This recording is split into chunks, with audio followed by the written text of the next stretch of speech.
बिस्मिल्लाहिर्रहमानिर्रहीम। अस्सलाम वालेकुम वरहमतुल्लाहि वबरकातुहू। नाज़रीन किराम, याजूज माजूज एक ऐसी कौम है जो अल्लाह की सख्त नाफरमान और आबादी में बहुत ज़्यादा है। इन्हें सिकंदर ज़ुल्करनैन ने अल्लाह के हुक्म से एक दीवार के पीछे कैद कर दिया था। इनके बारे में कहा जाता है कि यह हज़रत नूह अलैहिस्सलाम के तीसरे बेटे याफस की औलाद हैं, जिन्होंने ज़मीन पर बहुत ज़्यादा फसाद बर्पा किया हुआ था। याजूज और माजूज दो अलग कबीले हैं जिनके जुल्म से लोग तंग आए हुए थे, जिसके बाद हज़रत ज़ुल्करनैन ने इनके आगे दीवार बनाई, जिसे सद्द सिकंदरी या सद्द ज़ुल्करनैन के नाम से भी जाना जाता है। कुरान पाक में इस दीवार की तामीर का जिक्र सूरह काफ में किया गया है। अल्लाह ताला इरशाद फरमाते हैं, और आपसे ज़ुल्करनैन का हाल पूछते हैं, कह दो कि अब मैं तुम्हें उसका हाल सुनाता हूँ।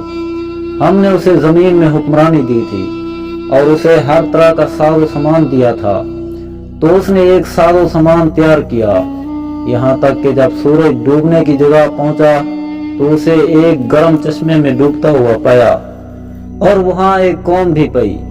हमने कहा, है ज़ुल्करनैन, या इन्हें सजा दे और या इनसे नेक सलूक कर।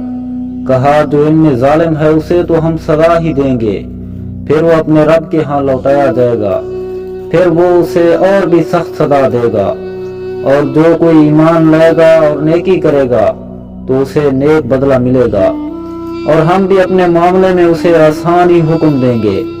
फिर उसने एक साजो सामान तैयार किया, यहाँ तक कि जब सूरज निकलने की जगह पहुंचा तो उसने सूरज को एक ऐसी कौम पर निकलते हुए पाया कि जिसके लिए हमने सूरज के इधर कोई आड़ नहीं रखी थी। इसी तरह ही है, और उसके हाल की पूरी खबर हमारे ही पास है। फिर उसने एक साजो सामान तैयार किया, यहाँ तक कि जब दो पहाड़ों के दरमियान पहुंचा, उन दोनों से उस तरफ एक ऐसी कौम को देखा जो बात नहीं समझ सकती थी।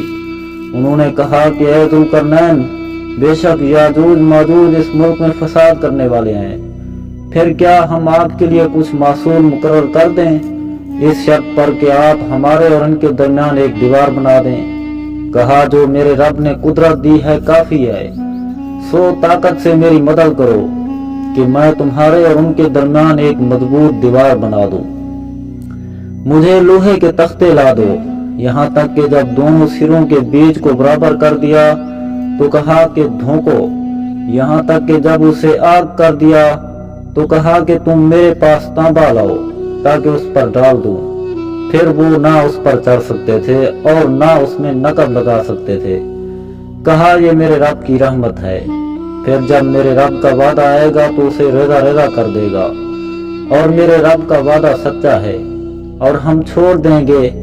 बाद उनके उस दिन बाद में घुसेंगे और सूर फूंका जाएगा, फिर हम उन सब को जमा करेंगे।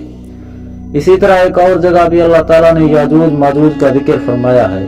सूरह अंबिया में इरशाद रब्बानी है, यहाँ तक कि जब याजूज और माजूज खोल दिए जाएंगे और वो हर बुलंदी से दौड़ते हुए उतरेंगे।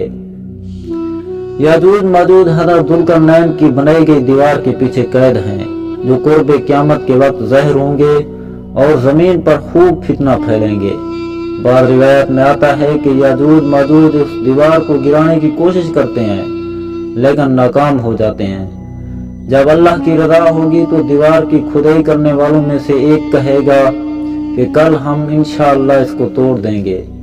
इंशाअल्लाह कहने से अगले रोज ये दीवार टूट जाएगी। याजूज माजूज जमीन पर फैलते चलते जाएंगे, जहां से गुजरेंगे तबाही फैलेंगे, मखलूक खुदा को अपने शर व फसाद का निशाना बनाएंगे। उनका एक गिरोह जब भागता हुआ झील तिबरिया से गुजरेगा तो सही मुस्लिम के मुताबिक वो सारा पानी पी जाएंगे। जब आखिरी गिरोह वहां पहुंचेगा तो कहेगा, कभी यहाँ पानी हुआ करता था। बाहर तिबरिया या इसराइल में तारा पानी की सबसे बड़ी झील है। इसका जिक्र तौरात और इंजील में भी आया है। हज़रत ईसा अलैहिस्सलाम ने जिंदगी का बड़ा उस हिस्सा उसी झील के साहिल पर गुजारा।